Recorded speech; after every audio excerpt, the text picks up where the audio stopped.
Hello বাগান pay YouTube আপনারা যেখান থেকে আজকে আমার ভিডিওটি দেখছেন আপনাদের সবাইকে জুলাই মাসে 12 তারিখ আজ শনিবার বিলেতের বাগানবাড়ি আরেকটি ব্র্যান্ড নিউ ভিডিওতে স্বাগত জানাচ্ছি। আর থাম্বনেল দেখেই বুঝতে পারছেন যে আজকের পুরোটা ভিডিও জুড়ে থাকবে সিলেটের কালানাগা মরিচ নিয়ে বিস্তারিত।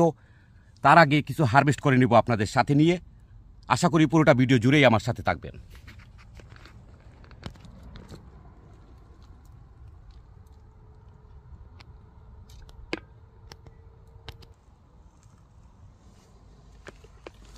তো এই প্রথমেই হারভেস্ট করব এই যে বরবটি, রামাই, লুবিউরি। এক একটা অঞ্চলে এক একটা নামে পরিচিত এবং অনেক পপুলার একটা সবজি। তো এই যে দেখতেছেন বরবটি, এখানে হারভেস্ট করার মতো দুটা বরবটি আমি দেখতেছি, আর বাকিগুলো এখনও রেডি হয়নি। এই যে, আর এগুলো কিন্তু আমার কোনো গ্রিন হাউস বা পলিটেনেলে না, এগুলো সরাসরি আমার বাগানে। আর এটি এই যে দেখেন, এটি আজকে হারভেস্ট করবো। বিসমিল্লাহির রহমানির রহিম। এই যে, তারপরে এই পাশে আছে আরেকটা। এই যে দেখেন,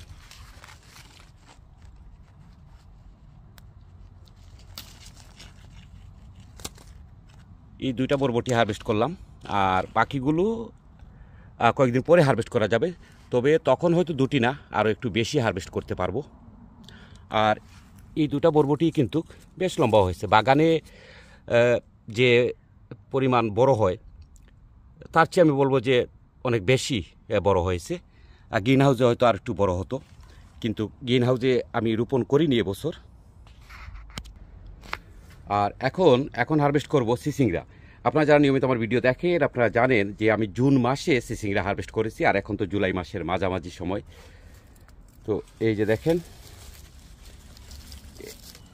বিসমিল্লাহির রহমানির রহিম।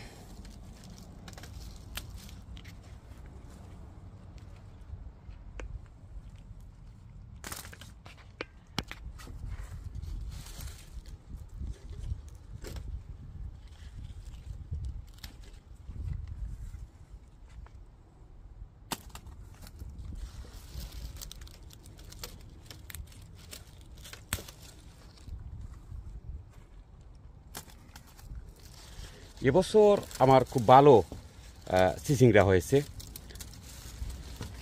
গত বছরের চেয়ে এবছর আবার ভালো ফসলটা পেয়েছি। তো এখনও তো সামার আরও বাকি, আরও আসবে। আর জুলাই মাস থেকে জুন জুলাইয়ে সিসিংরা হারভেস্ট করা আসলে খুব একটা সহজ বলা যাবে না।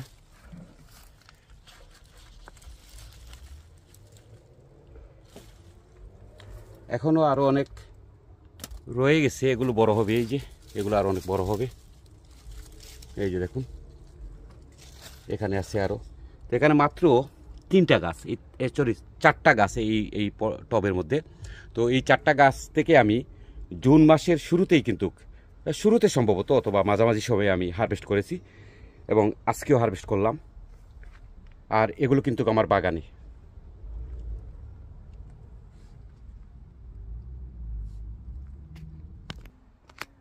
আর এখন এই যে দেখেন ঝিঙ্গাও কিন্তু আমি জুন মাসে হারভেস্ট করেছিলাম, এবং এই জুলাই মাসে এসে এই যে দেখেন কত বিশাল একটা ঝিঙ্গা। এটা প্রায় আমার হাতে দেড় হাতের কাছাকাছি, অনেক লম্বা হয়েছে। আর ওই পাশে আরেকটা আছে, এই যে দেখেন, এই যে আরেকটা।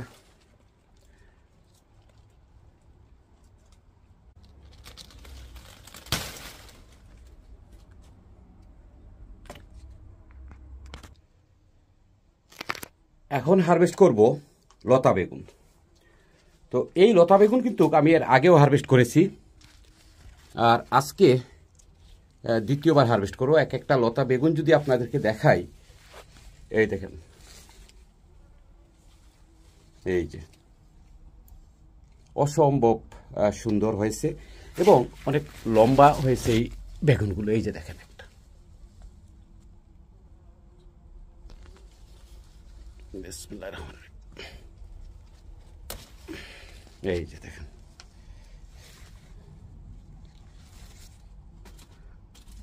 তারপরে এখানে আছে আরো 2টা।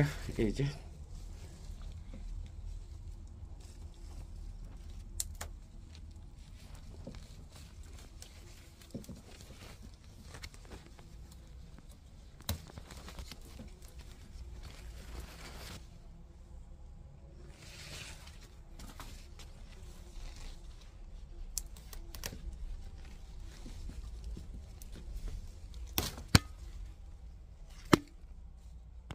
এখান থেকে 3টা লতা বেগুন হারভেস্ট করার পর ওই যে দেখতেছি আরেকটা আছে, ওটা অনেক বড় হবে।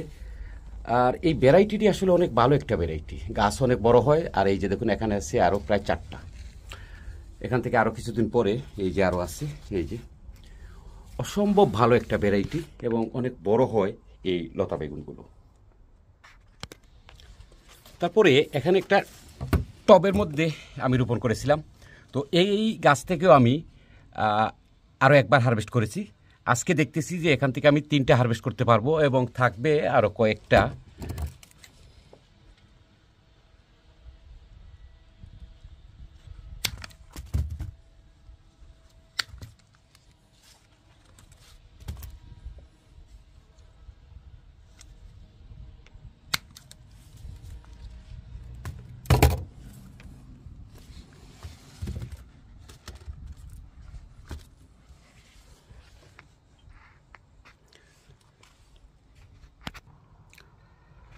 আর এখানে যে গাছটি দেখতেছেন এটি হচ্ছে হাজারি জুপিটার থাল বেগুন।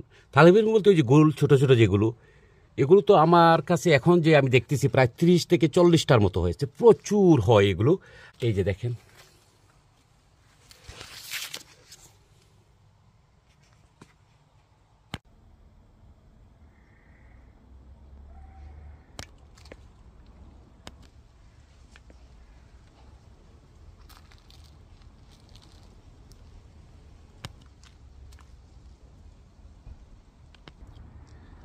তো এখন আপনাদেরকে আমার এই সিলেটি কালা নাগামরিচের বাগানে নিয়ে আসলাম। আর দেখতেছেন আজকে এই জুলাই মাসের 12 তারিখ, দেখেন কি পরিমাণ নাগা এসেছে এক একটা গাছে।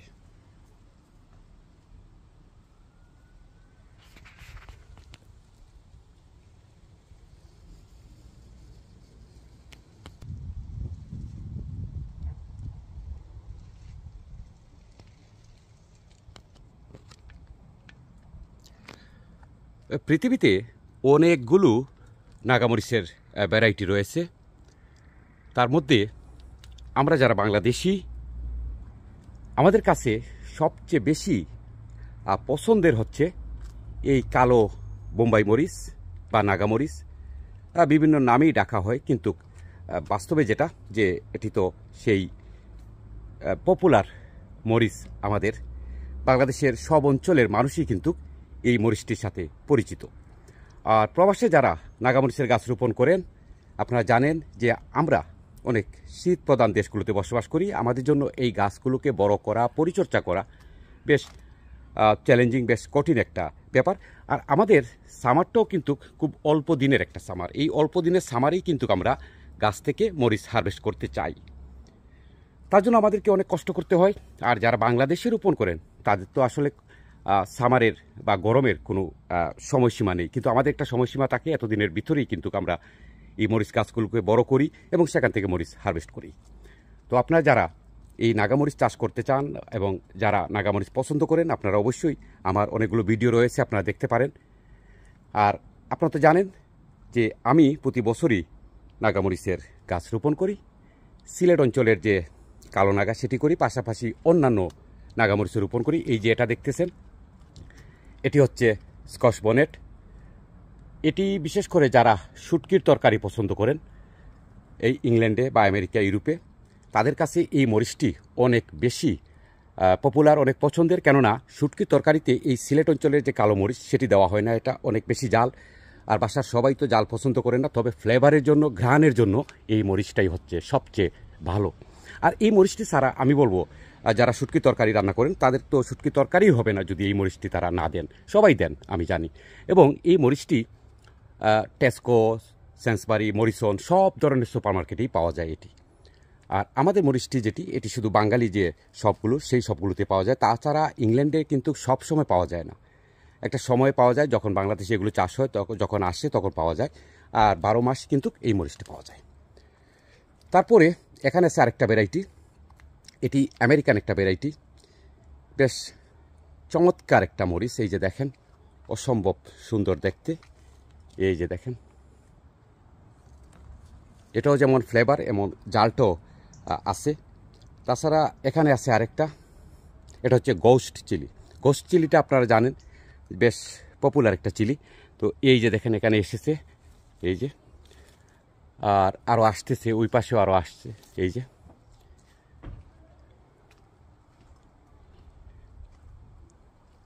আর এই মরিচের বিস্তারিত আপনাদের বলতে হবে না, কেননা আপনারা সবাই জানেন এটি কতটুকু জাল এই সিলেটের কালামরিচের। আর এখানে যে দেখতেছেন এই যে একটা, তারপরে এখানে আছে আরেকটা, আর এই গাছে আছে দুটা। এই দুইটা কিন্তু পুরোপুরি রেডি, আমি হারভেস্ট করতে পারবো। পাশাপাশি এই যে মরিচটা, এটিও কিন্তু হারভেস্ট করতে পারবো। তো সিলেটের কালো নাগা মরিচ যারা চাষ করেন, আপনারা কখন হারভেস্ট করবেন সে বিষয়টা আমি বলি আপনাদেরকে। যেমন এই মরিচটা, এটা কালার দেখেন এখন আসেনি, এটি কিন্তু হারভেস্ট করা যাবে না, এই যে এটি আমি করব না।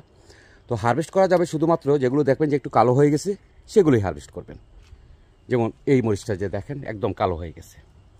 তো আজকে যেহেতু আমি বেশ কিছু সবজি হারভেস্ট করেছি, আর আমি যে সবজিগুলো আজকে হারভেস্ট করেছি এগুলো কিন্তু একটা শুটকির তরকারি রান্না করা যাবে। তো শুটকির তরকারি যদি রান্না করা যায়, তাহলে আজকে প্রথম আমি একটি নাগামরিচ হারভেস্ট করে নেব, আজকে এই জুলাই মাসের 12 তারিখে।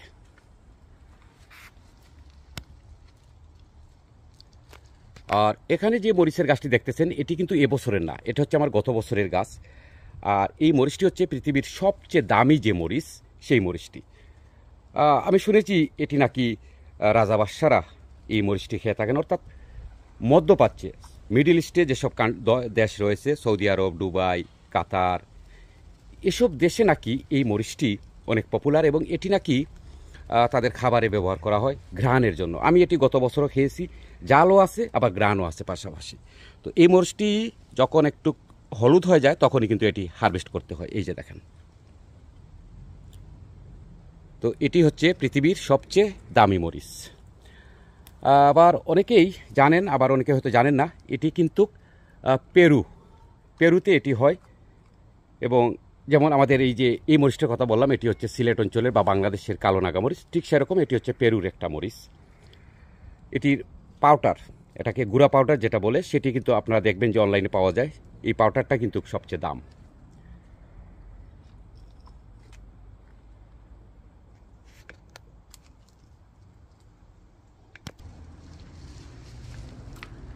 এখন একটা প্রশ্ন হয়তো আপনারা আমাকে করবেন যে আমি এই মরিচ গাছগুলো যেখানে রাখছি ঠিক সেখানে আমি এই নেট কেন দিয়েছি। এটি আপনারা প্রশ্ন করবেন আমি জানি, তার জন্য আগেভাগেই আপনাদের বলছি।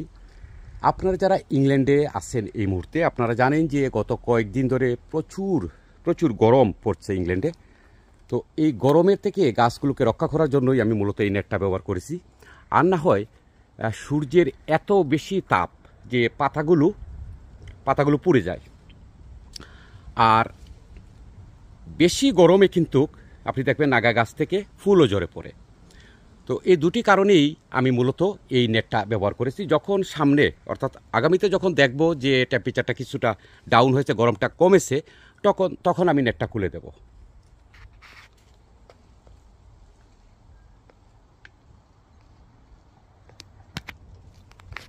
আর আবার এই গাছগুলো যেহেতু গ্রিন হাউসের ভিতরে না, তো তার জন্য মূলত এই নেটটি দিয়েছি, যে সরাসরি সূর্যের আলোটা গাছের জন্য একদিকে ভালো, অন্যদিকে খারাপও বটে।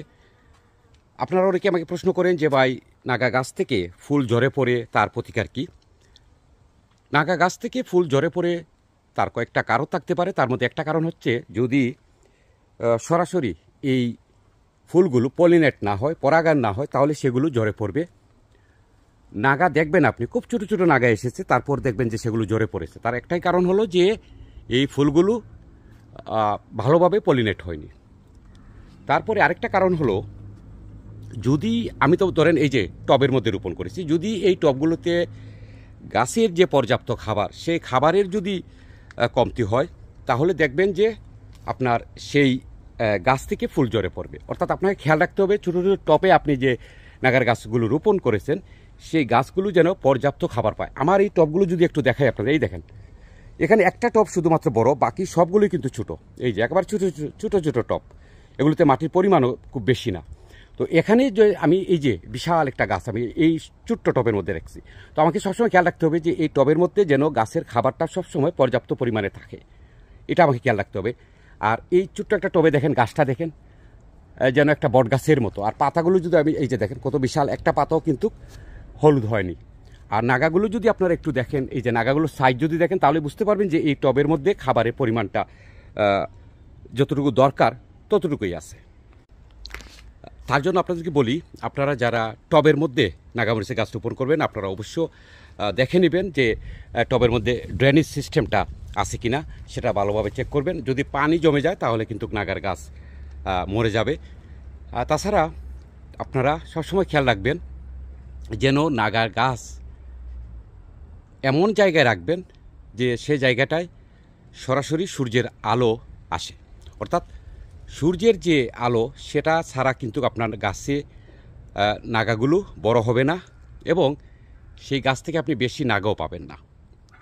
তো যেমন যে কথাটি বলছিলাম যে সূর্যের যেমন তাপের দরকার, সূর্যের আলোর দরকার, ঠিক তেমনি গাছের জন্য এই নেটিং সিস্টেমটাও দরকার। কেননা বেশি সূর্যের তাপে কিন্তু পাতাগুলো দেখবেন যে পুড়ে যায়।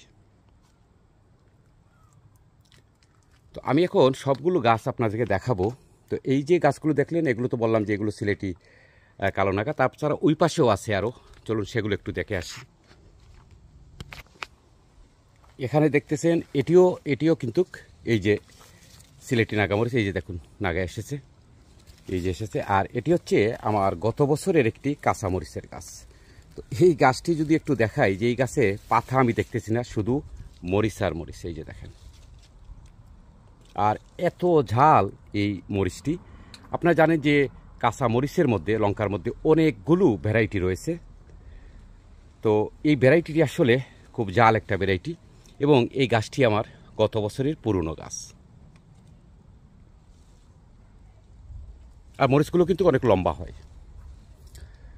তারপরে এই যে দেখেন বড় যে টবটার কথা বলছিলাম, এই টবেও আমার যে নাগামরিচ, এগুলো সিলেটি। এই যে দেখেন এই গাছটি অনেক বড় হয়েছে, আর এই যে আর অনেকগুলো মরিচ এসেছে।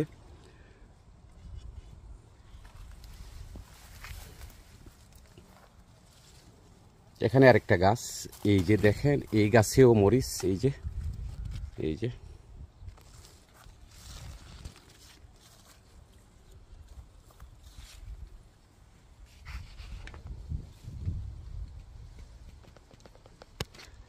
তো এতক্ষণ বললাম যে আপনাদের গাছ থেকে ফুল কেন ঝরে পড়ে সে বিষয় নিয়ে। এখন অন্য একটা বিষয় আসি। আমাকে অনেকে প্রশ্ন করে যে ভাই, আমাদের মরিচের গাছগুলো আপনার এই যে, অর্থাৎ আমার মতো অনেক বড় হয়েছে কিন্তু একটা ফুলও আসেনি। এটি আরেকটা সমস্যা। কারো কারো ফুল বেশি আসে, কারো কারো আবার ফুলই আসতেছে না। তো এটি আপনাদেরকে বলি, আপনারা যারা নাগামরিচের গাছ রোপণ করেন, আপনারা চেষ্টা করবেন আপনার গাছগুলো যখন এতটুকু হয় এই পরিমাণ, তখন আপনারা সেগুলোকে 1G এবং 2G করার। আমার এই গাছটা যদি একটু দেখেন, এই যে দেখেন, এটাকে আমি 2G করেছি। 2G করার পরে এত খাটো থাকতেই কিন্তু এই নাগামরিচ এসেছে। তো নাগামরিচের গাছ যদি বড় হয়, ফুল না আসে, তাহলে মনে করবেন যে এই গাছটি আসলে এখনও পুরোপুরি রেডি হয়নি ফুল আসার জন্য। আর এটাকে রেডি করা যায়, আপনি চাইলেই গাছটাকে রেডি করতে পারবেন। কীভাবে করতে পারবেন? যদি আপনি এটাকে 1G 2G করে দেন, তাহলে দেখবেন যে খুব দ্রুত সময়ের মধ্যে ফুল চলে আসে। আর যদি ফুল না আসে, তাহলে আপনারা অবশ্য, আমার এর আগের ভিডিওতেও বলেছি, আজকেও বলছি আপনাদেরকে, আপনারা চাইলে এই লিকুইডটি ব্যবহার করবেন। এটি আপনারা অনলাইনে পাবেন। আর কীভাবে ব্যবহার করবেন সেটি এই পাশে লেখা রয়েছে, এটি ব্যবহার করবেন। এটি যদি ব্যবহার করেন, দেখবেন যে গাছে পর্যাপ্ত ফুল এসেছে, ফুল আসবে। এবং এটি আপনারা যে কোনো ধরনের সবজির গাছে ব্যবহার করতে পারবেন। তো আমাকে যদি প্রশ্ন করেন যে আমি এই মুহূর্তে আমার গাছগুলোকে কী খাবার দিই, তো এই খাবারের মধ্যে এখানে যে 3টা দেখতেছেন, ওটা বেশি ফুল আসার জন্য। আর এটি হচ্ছে অ্যাপসম সল্ট, গাছের যে শেকড়, সেই শেকড়কে মজবুত করার জন্য। অর্থাৎ একটা গাছের শেকড় যদি মজবুত না হয়, হেলদি না হয়, তাহলে সেই গাছ কতটুকু হেলদি হবে, আর সেই গাছ থেকে আপনি কীভাবে ফল পাবেন। পাশাপাশি আমি এই টমেটো ফিটটি ব্যবহার করি। আর এই সবগুলো কীভাবে ব্যবহার করতে হয় সেটি কিন্তু অপর পাশে লেখা রয়েছে, সেভাবেই আপনারা ব্যবহার করবেন। তাছাড়া আমি আরেকটা লিকুইড ব্যবহার করি, সেটি দেখাবো আপনাদেরকে, চলেন। তো এই যে পানিটা দেখতেছেন, এই পানিটা আমি মূলত নাগার গাছে দিয়ে থাকি। পাশাপাশি যত ধরনের সবজি আছে আমার বাগানে, সব ধরনের সবজির গাছে দিয়ে থাকি। এখানে ধরেন আমি বাগানে যে গাছ কাটলাম, সেই গাছটা এখানে দিই, গ্রাস যেটাকে বলে, বা আমরা গাছ যেটা বলি। তাছাড়া আমাদের বাসায় যেসব ফ্রুট নষ্ট হয়, এবং এই সময়ে কিন্তু আমাদের বাসায় অনেকের বাসায় তরমুজ বা বিভিন্ন বিভিন্ন ধরনের ফল আসে। সেই ফলগুলো খাওয়ার পর অনেকগুলো ফল নষ্ট হয়ে যায়। তাছাড়া ফলের যে খোসাটা সেটাও আপনারা চাইলে এই পানির মধ্যে দিয়ে রাখতে পারেন। সেই পানিটাই আপনারা মূলত গাছে ব্যবহার করবেন। এটি সবচেয়ে ভালো গাছের জন্য।